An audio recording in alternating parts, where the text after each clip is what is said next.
નમસ્કાર મિત્રો, વાર્તા સાંભળવા માટે આવ્યા છો? ચાલો વાર્તાની શરૂઆત કરી।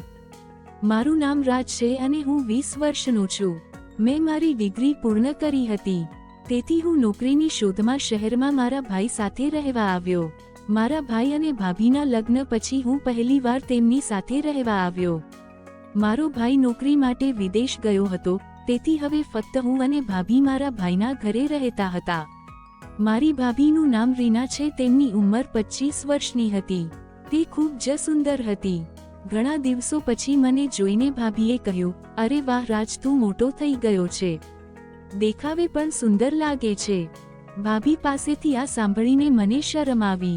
ઘરમાં મારા અને ભાભી સિવાય કોઈ નહોતું, તેથી મને ત્યાં રહેવામાં ખૂબ જ તકલીફ થઈ રહી હતી। મેં ભાભીને પૂછ્યું, ભાભી શું હું અહીં રહી શકું?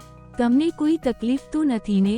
પછી ભાભી મારી પાસે આવી અને મારા ગાલ પર હાથ ફેરવતા કહ્યું, ના રાજ, મને કોઈ તકલીફ નથી, તું અહીં આરામથી રહી શકે છે। તારો ભાઈ વિદેશમાં રહે છે, એટલે જ મને ઘરે એકલા કંટાળો આવે છે। મને વાત કરવા માટે કોઈની જરૂર છે। તારો ભાઈ 3 વર્ષે એકવાર આવે છે, ત્યાં સુધી તું તારા ભાઈની ગેરહાજરી પૂરી કરી શકીશ। ભાભીના આ છેલ્લા વાક્યનો અર્થ મને સમજાયો નહીં। ભાભી રસોડામાં જવા લાગી અને હું તેની પાછળ રસોડામાં ગયો। ભાભીએ મને એક ડાયરી અને પેન આપી અને કહ્યું કે તને ખાવા પીવા ગમે છે તે ખોરાકની યાદી બનાવ। તને શું ગમે છે અને શું નથી ગમતું તે લખ, જેથી હું તારી પસંદગીનો ખોરાક બનાવી શકું।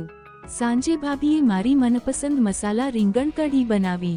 ભાભી જેટલી સુંદર હતી તેટલી જ સારી તેમની રસોઈ હતી। તેમણે બનાવેલો ખોરાક પણ ખૂબ જ સ્વાદિષ્ટ હતો। મને ભાભીના ઘરે રોકાયાને 4 દિવસ થઈ ગયા। હું અહીં મારા પોતાના ઘરની જેમ આરામથી રહેવા લાગ્યો હતો। હું આખો દિવસ મજા કરતો હતો, પણ રાત્રે ખૂબ ગરમી હોવાથી મને ઊંઘ આવતી નહોતી, તેથી હું દરરોજ રાત્રે સૂતા પહેલા ઠંડુ સ્નાન કરતો હતો। એક રાત્રે હંમેશની જેમ હું બાથરૂમમાં ઠંડુ સ્નાન કરીને બહાર આવ્યો। મેં મારી કમર પર ટુવાલ વીંટાળ્યો હતો અને ટી-શર્ટ પણ પહેર્યો નહોતો। હું હોલમાં ગયો અને ટીવી ચાલુ કર્યું, અને હોલના અરીસામાં જોઈને હું મારા વાળને ઓળવા લાગ્યો। હોલની બારીમાંથી એવી ઠંડી હવા આવી રહી હતી કે મેં મારી આંખો બંધ કરી અને તેનો આનંદ માણવા લાગ્યો। અચાનક મને મારી કમર પર કંઈક હલનચલન અનુભવાયું। હું ડરથી પાછળ ફરીને જોયું તો ભાભી અને મારો પગ એકબીજા સાથે ફસાઈ ગયા હતા અને અમે બંને નીચે પડી ગયા। તે સમયે ભાભી મારા ઉપર હતી। મેં ભાભીને મારાથી દૂર ધકેલી દીધી અને ઊભો થઈ ગયો। મેં ભાભીને પૂછ્યું, ભાભી શું થઈ રહ્યું છે? પછી તેણે કહ્યું, અરે હું ફક્ત તમારા પેટમાં ગલીચી કરી રહી હતી। મેં તમારી સાથે થોડી મજા કરવાનો પ્રયાસ કર્યો, પણ તમે તે જ ક્ષણે પાછા ફર્યા અને અમારા પગ ફસાઈ ગયા, એટલા માટે આપણે પડી ગયા। આ સાંભળીને અમે બંને હસવા લાગ્યા। ભાભીએ મારા વાળ પર હાથ ફેરવ્યો અને કહ્યું, રાજ, તારા વાળ ખૂબ ભીના છે અને તું હવામાં આમ ઊભો છે, તને ઠંડી લાગશે, લાવ હું તારા વાળ લૂછી નાખું। આટલું કહીને ભાભી અંદર ગઈ અને ટુવાલ લઈને આવી, મને તેના ખોળામાં બેસાડ્યો અને તે મારા વાળ લૂછવા લાગી। જ્યારે મારા વાળ સુકાઈ ગયા ત્યારે તેણે મારી ભીની પીઠ પણ લૂછવા લાગી। પછી ભાભી એક અલગ જ વિચારમાં મારા શરીરને તેના હાથથી ચાહવા લાગી। મેં તરત જ ભાભીને શુભ રાત્રિ કહ્યું અને ત્યાંથી મારા રૂમમાં ગયો। મને રોજ સવારે વહેલા ઉઠીને કસરત કરવાની આદત હતી। અહીં પણ હું દરરોજ સવારે વહેલા ઉઠીને કસરત કરતો હતો। મને કસરત કરતા જોઈને ભાભીએ કહ્યું, શું તમે મને પણ કસરત શીખવશો? મારું પેટ થોડું વધી ગયું છે, મારે પણ ફિટ રહેવાની જરૂર છે, નહીં તો તમારો ભાઈ મારી પાસે નહીં આવે। શું તમે મને કસરત શીખવશો? મેં ભાભીને કહ્યું, ઠીક છે ભાભી, કાલથી દરરોજ સવારે 7 વાગ્યે ટેરેસ પર આવજો। બીજા દિવસે હું ટેરેસ પર કસરત કરી રહ્યો હતો, ત્યારે ભાભી ત્યાં આવી। તેના કપડાં જોઈને મેં કહ્યું, ભાભી, આ કપડાંમાં કસરત ન થઈ શકે, કસરત માટે થોડા ટાઈટ કપડાં પહેરવા પડે છે। છોકરીઓ માટે આવા કપડાં બજારમાં મળે છે, તમે એ પહેરો, પછી તમને કસરત કરવામાં કોઈ તકલીફ નહીં પડે। પછી ભાભીએ કહ્યું, ઠીક છે, પણ તું પણ મારી સાથે બજારમાં આવી જા અને મારા માટે એ કપડાં ખરીદ। ભાભીને કદાચ સમજાયું નહીં કે હું કેવા પ્રકારના કપડાં વિશે વાત કરી રહ્યો છું। હું તેના માટે આવા કપડાં ખરીદવામાં થોડો ખચકાટ અનુભવતો હતો. સાંજે 4 વાગ્યે અમે બંને બજારમાં જવા લાગ્યા. ભાભી પાસે સ્કૂટી હતી, હું તેની પાછળ બેઠો હતો. બજારમાં જતી વખતે ભાભી જાણી જોઈને બ્રેક લગાવી રહી હતી, જેથી અમારા શરીર એકબીજાને સ્પર્શે. અમે એક મહિલાના ખાસ કપડાની દુકાનમાં ગયા. મેં ભાભીને તેના ટૂંકા કપડાનું કદ પૂછ્યું. ભાભીએ મને તેનું કદ કહ્યું. મેં પહેલા ક્યારેય કોઈ છોકરી માટે આવા કપડાં ખરીદ્યા નહોતા અને આજ સુધી મારી કોઈ ગર્લફ્રેન્ડ નથી. મેં ભાભીના કદના કપડાં ખરીદ્યા અને તેને ટ્રાય કરવા કહ્યું. ભાભી ચેન્જિંગ રૂમમાં ગઈ અને કપડાં ટ્રાય કર્યા. પછી તેણે મને ફોન કરીને કહ્યું, રાજ, તું થોડા સમય માટે ચેન્જિંગ રૂમમાં આવી શકે છે? મને સમજાયું નહીં કે ભાભી મને ચેન્જિંગ રૂમમાં કેમ બોલાવી રહી હતી. જ્યારે હું ચેન્જિંગ રૂમમાં ગયો ત્યારે મેં જોયું કે ભાભીએ તે ટૂંકા કપડાં પહેર્યા હતા અને મને પૂછી રહ્યા હતા, રાજ, મને કહો, હું કેવી દેખાઉં છું?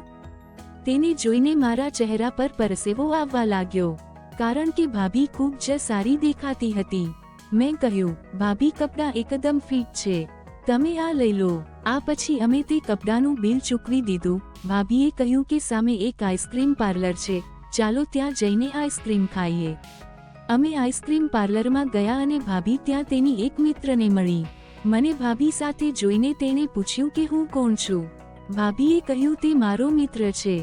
આ સાંભળીને હું આશ્ચર્યચકિત થઈ ગયો. ભાભી તરફ જોવા લાગ્યો. પછી ભાભીએ મારો હાથ તેની મિત્રની સામે પકડ્યો. જ્યારે અમે ઘરે પાછા ફરી રહ્યા હતા ત્યારે ભાભી મારી પાછળ બેઠી હતી. અચાનક તેણે મારી કમર પર હાથ મૂક્યો. મને સમજાતું નહોતું કે ભાભી મારી સાથે આવું કેમ કરી રહી છે.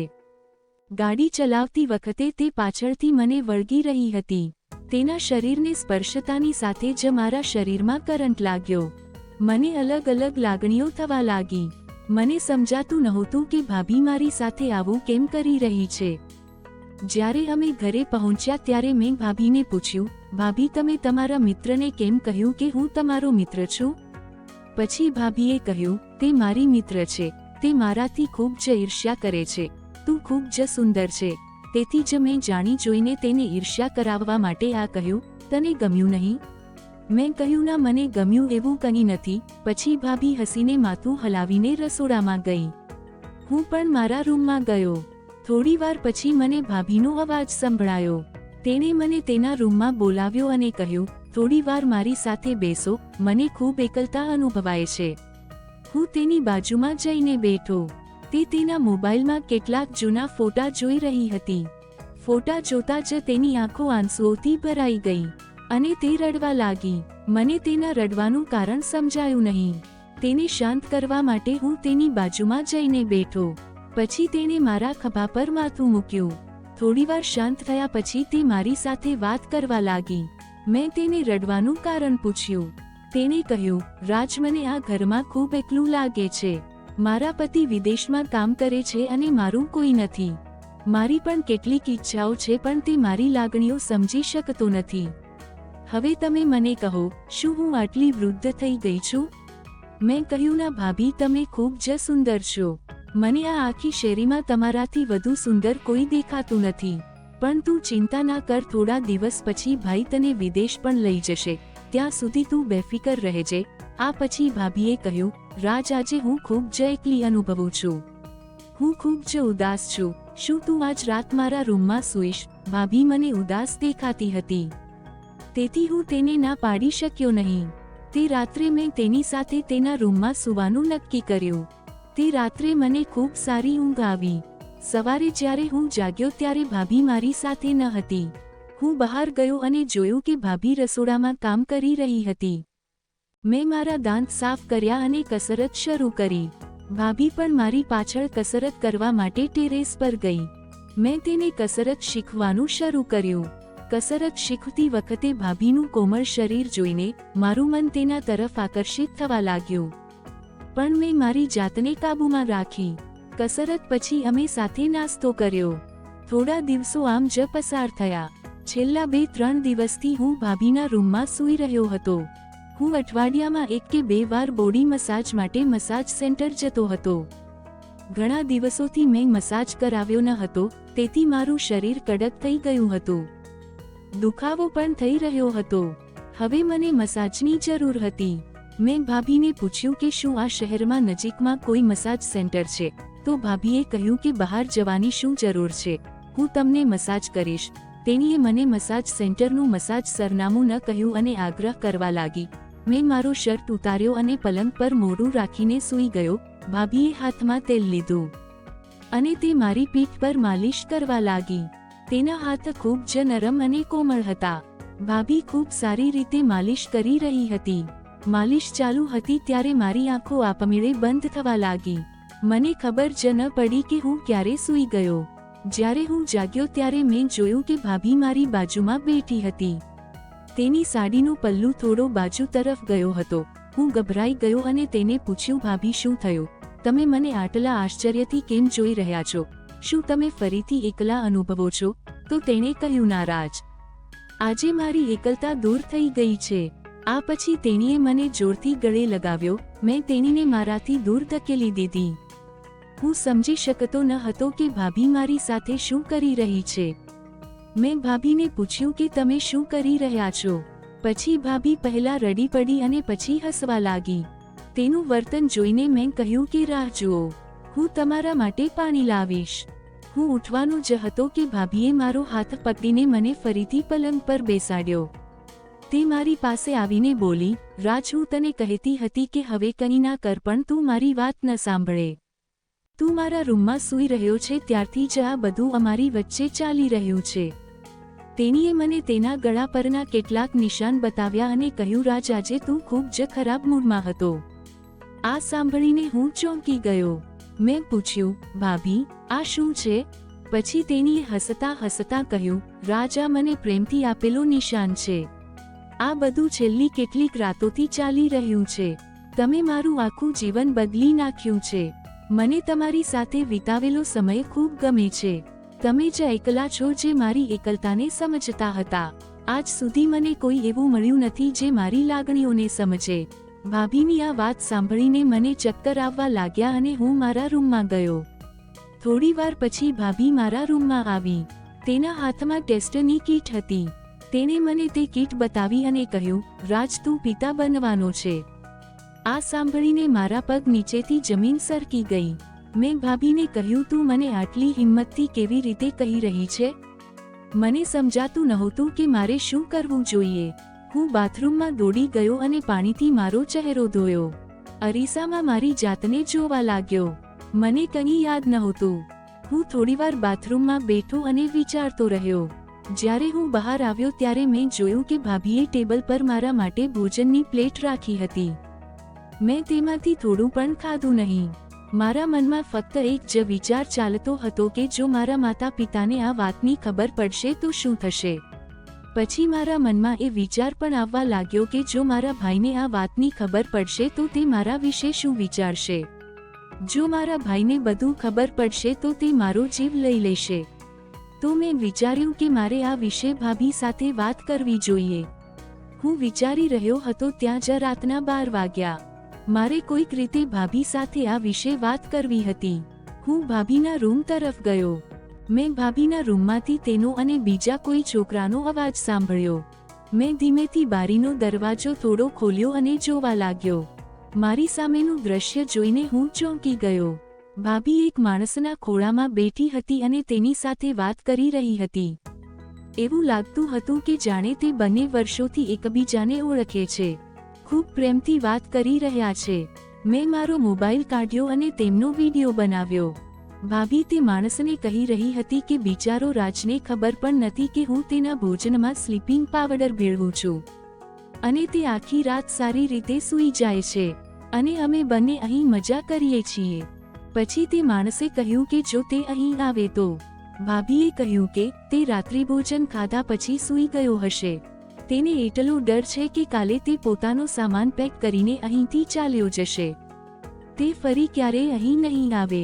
પછી આપણે બંને અહીં આરામથી રહી શકીશું. તેનો આ વિડીયો બનાવતી વખતે ભાભીની નજર મારા પર પડી. તે ડરથી ઊભી થઈ અને ઝડપથી દરવાજો ખોલ્યો. હું અંદર ગયો. ભાભીએ કહ્યું, મને માફ કરી દો રાજ. મેં ગુસ્સામાં પૂછ્યું, ભાભી મને સાચું કહો, શું ચાલી રહ્યું છે? પછી તેણે ખચકાટ સાથે કહ્યું, રાજ હું તને સાચું કહું છું, હું આ છોકરાને પ્રેમ કરું છું. તેનું નામ વિકાસ છે. તે નજીકમાં રહે છે. તારો ભાઈ ઘણા વર્ષોથી વિદેશમાં રહેતો હતો, તેથી હું ખૂબ એકલી હતી. પછી હું વિકાસને મળી. હું મારી એકલતા સહન કરી શકતી ન હતી, તેથી હું તેની નજીક ગઈ અને અમે મળવા લાગ્યા. જ્યારે તેને ખબર પડી કે હું ગર્ભવતી છું, ત્યારે તે મારી સાથે લગ્ન કરવા માટે મારી પાછળ પડ્યો હતો. હવે તમે મને કહો, મારા મનમાં આ જ છે, તો પછી હું તમારા ભાઈને છેતરીને અહીં રહી શકતી નથી. મેં ભાભીને કહ્યું, ભાભી જો તમે ભૈયાને પ્રેમ ન કરતા હોત તો તમારે ભૈયાને સીધું કહેવું જોઈતું હતું. તમે ભાઈને આટલા દિવસો સુધી અંધારામાં કેમ રાખ્યો? પછી તેણીએ કહ્યું, હું શું કરું, તમારા ભાઈ મારી લાગણીઓને બિલકુલ સમજી શક્યા નહીં. તે ઘણા વર્ષોથી વિદેશમાં રહ્યો પણ મને તેની સાથે લઈ ગયો નહીં. મારે અહીં ક્યાં સુધી દુઃખ સહન કરવું જોઈએ? આ સાંભળીને હું ભાભીની વાત સમજી ગયો. મેં પૂછ્યું, ભાભી શું તમે ખરેખર તેને પ્રેમ કરો છો? ભાભીએ કહ્યું, હા. મેં કહ્યું, ઠીક છે, તો પછી તમે બંને ભાગી જાઓ અને લગ્ન કરી લો અને ફરી ક્યારેય અહીં ન આવો. તમે જે કહેવા માંગતા હો તે હું ભાઈને કહીશ. આ સાંભળીને ભાભી ખુશ થઈ ગઈ. મને પ્રેમથી ગળે લગાવી. મેં તેને દૂર ધકેલી દીધી. બીજા દિવસે ભાભી અને તે છોકરાના લગ્ન થયા. તેઓ તે શહેર છોડીને ચાલ્યા ગયા. મેં ભાઈને આખી વાત કહી દીધી. ભાઈને પણ પોતાની ભૂલનો અહેસાસ થયો. ફક્ત લગ્ન કરીને પત્નીને પૈસા મોકલીને જવાબદારી પૂરી થતી નથી. પત્નીને પણ પ્રેમની જરૂર હોય છે. મારા ભાઈને આ સમજાયું. આવી જ વાર્તા સાંભળવા માટે ચેનલને સબસ્ક્રાઇબ કરજો મિત્રો. ધન્યવાદ.